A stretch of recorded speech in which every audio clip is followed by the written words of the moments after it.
Hello, everybody. My name is Leopomon, and welcome to Nat 20. This is 5 amazing spellcasting multiclasses that should be used more often in Dungeons and Dragons.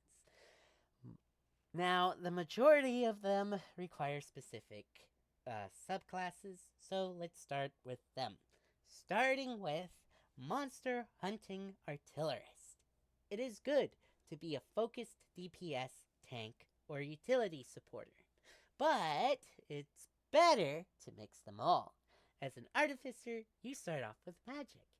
As a fighter, you start off with proficiency in all weapons and armor, which by level 2 artificer, you can infuse your weapons and armor with +1 magic, +2 at level 10.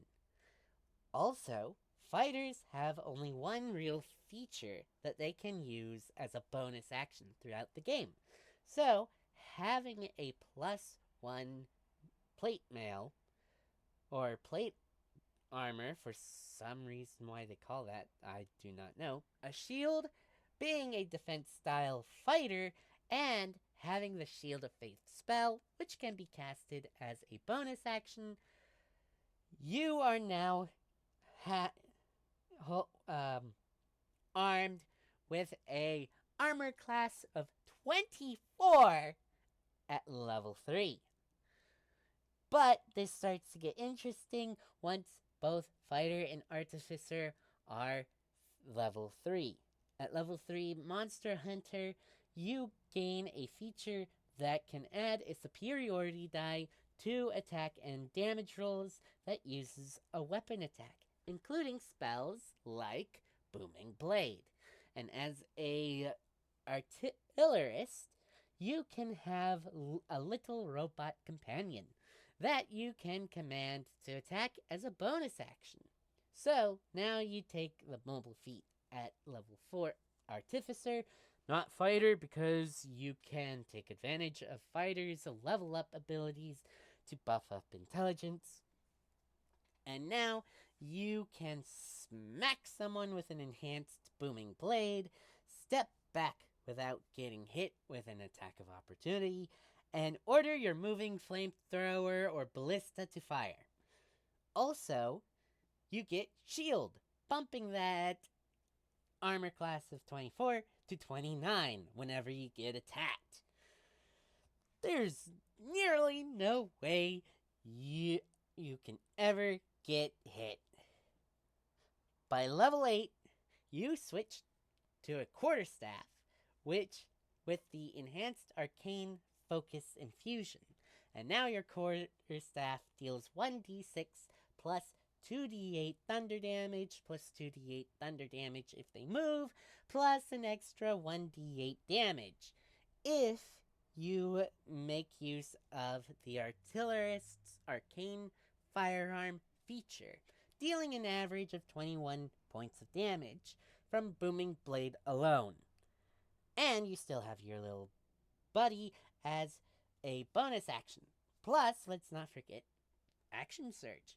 So now you can cast Booming Blade, Action Surge, Booming Blade, plus your robot buddy for an average of 46 damage.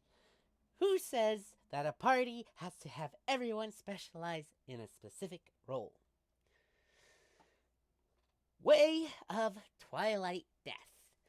It's tough to find good meshes for a monk multi-class, but since both monks and druids require wisdom as an important stat, they go well together. Way of Twilight Death is a multi-class between the Way of the Long Death Monk and the Circle of Twilight Druid. At level 2 Druid and level 3 Monk, you gain 2 powerful features. Harvest's Scythe from Druid, which allows you to add extra necrotic damage to your spells. And if one or more creatures die from the spell, you gain 2 HP per death, 5 if any are undead. For some strange reason, considering that undead are immune to necrotic damage. And Touch of Death from Monk gives you temporary HP equal to your Wisdom modifier plus your monk level whenever a creature dies right next to you. So the idea is to smack a creature with Shillelagh, get healed, then flurry of blows, and when the creature dies, either on your turn or your party member's turn, you gain temporary hit points.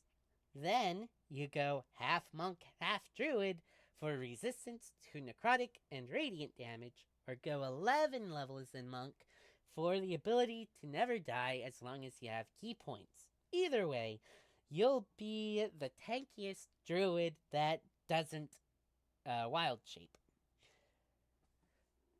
Armor lock. Even though you're playing two classes that values two different stats, this combo works really well.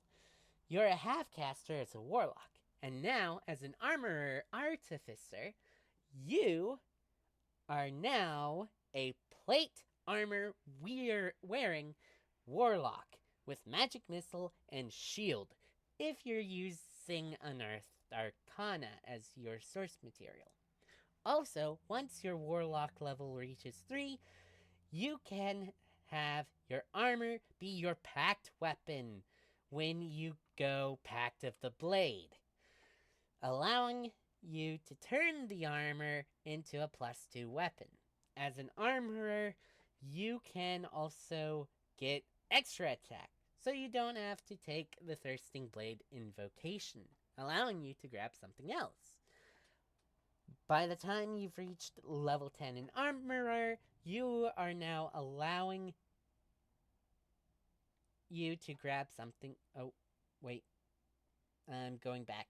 You are now wearing a +3 plate armor with the enhanced armor and enhanced weapon invocation, turning that 21 AC into 23.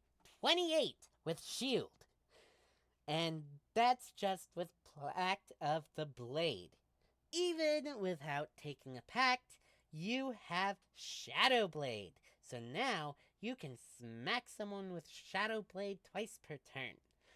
There are a number of cool ways to use the armor lock. Maybe enough to warrant its own dedicated video. Who knows? Clubbarian. What's worse than a raging barbarian? A raging barbarian that can heal themselves. While raging, barbarians cannot concentrate on spells. Fortunately, healing spells do not require concentration. This is highly versatile, depending on what you want to do. Want to never miss your attacks? Take the Ward Cleric, and now not only do you get advantage from reckless attack, but you also can use Channel Divinity to up your attack rolls by 10. Want to deal a lot of damage? Beauty Cleric and Frenzy Barbarian is a powerful combo, allowing you to attack 3 times on your turn, then using a reaction whenever you or an ally is attacked to deal the damage right back at the attacker.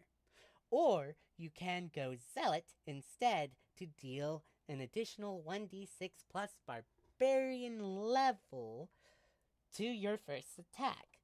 Want to be the healing meat shield? A Gith Yankee Life Cleric Bear Totem Barbarian allows you to attack twice, then use Healing Word to heal you XD4 plus your ability mod +2 plus the spell slot used amount, while being resistant to all damage. Meanwhile, a Twilight Zealot is the better option for if you want to help more people. Your Channel Divinity does not require concentration, so you can start glowing up with your Channel Divinity and give all your allies within a certain radius temporary hit points every turn. And as a level 14 Zealot Barbarian, you do not go down easily because of your feature where if you drop to 0 HP but not dead outright, you can use a con save, and if you succeed, you keep 1 HP. All in all, this Clubarian is a real powerhouse. And finally, Wizlock. Hey, wizards! Do you hate it when someone destroys your spellbook? And when you make a new one, you can only put in the spells you've prepared. The Wizlock is a versatile multi-class where even if someone destroys your spellbook, you can still cast some spells. Go Pact of the Tome, and you can use the Book of Shadows as your permanent spellbook. And if it gets lost or destroyed, you can conjure up a new one with all the spells you've written down in it. Want powerful conjurations? Take 14 levels in Conjuration Wizard and the rest in Warlock with Pact of the Chain in order to give buffs to your familiars. Want to be the champion of Undeath? Take 14 levels in Undead Warlock and the rest in Necromancer. And if you manage to kill a creature with Finger of Death, you'll receive HP equal to 3 times half of 78 plus 30 for an average of 65 points of damage. If you have a 0 Constitution modifier, that practically ups your that practically nearly fully heals you. Want to lean more towards martial fighting?